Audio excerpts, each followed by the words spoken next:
Hey, this is Uncle Joey here. How you going? So this is part two of the series about your visa and migrating to Australia as a tradie, what you sort of need to do. But this applies to everybody, so like moving to Australia, because there's a fair bit of similarities for everybody that gets here. We had to do the same stuff that everybody else needs to do that gets here. So I'll give you a backstory on our visa. So we actually got a temporary visa when we got here. We couldn't get a permanent visa because, I was older than 30, and for some reason I couldn't apply for anything I had with the points to get a permanent visa. So the best option for us was to get a temporary visa, and then while you're here, like for 2 years or 4 years, like pretty much after 2 years, you can apply for a permanent visa. And then if you apply by all the rules, you'll just get it. It's just a long wait. Like you'll have to wait for another 2 years to get it. So in the end, it took us 4 years to get a permanent visa, but yeah. So we were here on a temporary visa. So the first thing you want to get sorted when you get here is where you're going to stay. So we pretty well booked a hotel for a full month just to give us a bit of time. Like I didn't want to rush into anything because you're going to a different country. You still want to feel like you're at a bit on a holiday. You can relax a bit. So we picked a nice hotel with a studio apartment with a nice pool. Just to relax a bit because it is pretty hectic. Like it is a big change in your life coming here and then starting again with nothing, like no family around you, just you and your partner relying on yourself. So we picked a nice hotel. So that was like roughly $800 a week. So plus some other tidbits. So in the end, we ended up like just allow for $1,000 a week. So we did that for a month. So that's $4,000 just to find a hotel here for a month. So that's one of the first things I would get sorted, like get a hotel while you get here or sort it out before.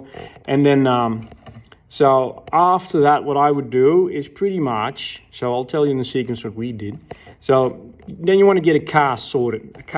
So in order to get a car, you need some identification. Like we got it fine. Like you just go to a local dealer, you hand in like all your paperwork, and then they pretty well, you transfer the money, you show like your passport, they transfer it in your name, you're done. But identity-wise, your Queensland driver's license, because we're in Queensland, is a pretty big thing here. Like your driver's license is a pretty big thing here as identifying yourself. So back home, your driver's license was like you get your identity card or whatever it is, your passport. But just here, because we done this all afterwards. Right? So this is what I'm saying to you. Get your driver's license from wherever country you're from, get it transferred to a Queensland one or an Australian one straight away. It'll help you out so much down the line. Because otherwise, like when you need to identify yourself for something, let's say phone or a bank account, they just go, where's your driver's license? And then if you show your driver's license from any other country, they're going to go, right, I need to see your passport, I need to see your visa, blah, blah, blah. So just do yourself a favor and get a Queensland or Australian driver's license. And then when they go, where's your driver's license? You go, here you go. And you're pretty well sorted. Like sometimes you need to show your visa, but you don't have to carry all your paperwork around all day like we had to do. So that's something like it's going to cost you about $100 to get it changed, $100 per year. Just get the 5-year one, then you're done, dusted. You don't have to worry about anything. So after you've done that, you get your driver's license, you get your car.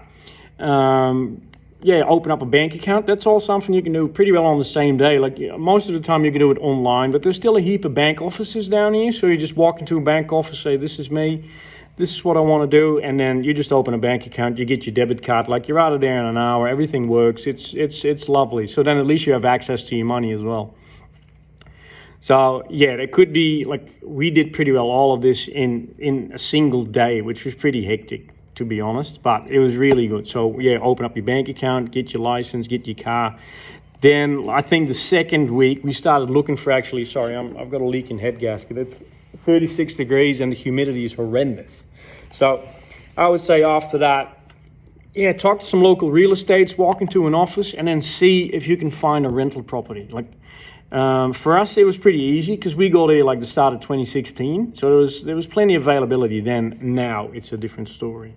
So now you get here, like you're paying top dollar. Like we used to pay $250 a week, but now the prices start from anywhere from $350 to $500 just for a standard unit, like a 1 bedroom, 1 bathroom, that sort of deal. So just be careful, like make sure you bring enough money for that sort of stuff. So, you can get that covered because housing over here is pretty expensive. So just keep that in mind. And then yeah, it could take a while. Like for us, we pretty well done, like I think 2 open houses, and then all of a sudden they said, we might have this lovely unit available for you. So we just moved in like 2 weeks later and that was done. So for us, it was a breeze. But even nowadays for Australians to find a house or buy a house, it is shocking. Like there is a very long wait. The prices shot way up. So just prepare yourself for that it's not going to be easy over here to find a house, at least something decent. Like there's plenty of accommodation available, but you'll be sharing it with 10 other people, and the circumstances are disgusting. So just don't even think about that. So then get your housing sorted. Then you have to get your internet, your phone sorted. Same thing. Just walk in the, like there's a couple major companies here. So you got Telstra. What's the other one? I can't think of the names, but there's a couple major telephone companies here. You just walk in there, you say, I want this phone, you get it on a plan or you get it yourself. But you're roughly spending anywhere from like $80 a month to $200 a month to get a phone, to get internet. So that's sorted then as well. Just keep in mind, so electricity, $100 a month, water, like roughly $100 a month if you're sort of, and then your insurances for your car, $100 a month. So it adds up in the end. Food is pretty expensive as well over here, as is everything. So you'll be looking at like maybe like $200 to $300 a week, grocery bill as well. And that's not doing anything crazy like going out for dinner and such. So that's another thing. For your car, you need to pay, like for your rego, so your number plate, you need to pay rego for that, which is like a roadworthy tax and whatever it is. So same thing, you go to the Departments of Transports and Main Roads, you go there. That's the same place you need to go to get your Queensland license or your license fixed. So you pay your rego for your car when you buy it. Like that's about like $800 to $1,200 a year, depending on what car you buy, like how many cylinders it's got. So keep that in mind as expenses as well.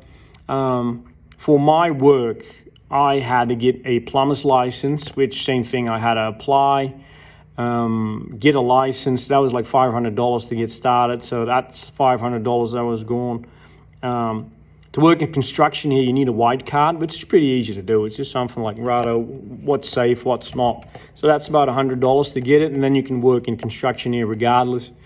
So that's pretty much it. Like sort of to get you started here, like there's, all the shops you need, they're available here. So you don't have to worry about being in the middle of nowhere and like there's nothing to find. There's always shops and stuff anywhere. So you can just, and people are friendly. Like you just talk to them. Like Australians are really easygoing. They're really friendly. They want to help you. So just, don't feel embarrassed if you want to reach out and say, hey, I'm new here. What do I need to do for this and this? Because they'll gladly help you.